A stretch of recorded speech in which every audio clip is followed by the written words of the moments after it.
to the toilet 100 times, and then maybe tomorrow again they have to go to the hospital. You can see here. This is called biohazard because the food you eat is not suitable to eat anymore. Hazard is anything that may cause harm to the consumer. Consumer is whoever. So after the school, children come back and they eat wrong. Maybe the food is already expired.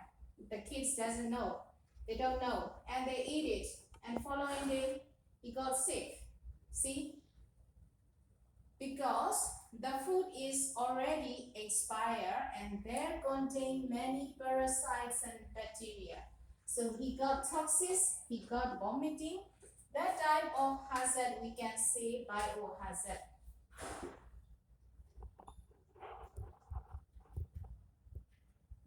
Yes, so this is hazard, physical hazard. One example again, I'm stewarding. I did not wash the plate properly because I need to go home quick. So the plate itself has some chemical here, yes, from the dishwash machine.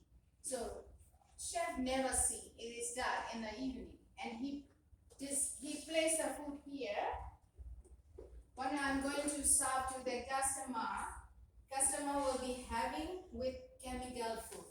That is hazard. So this is chemical hazard. So we can always learn about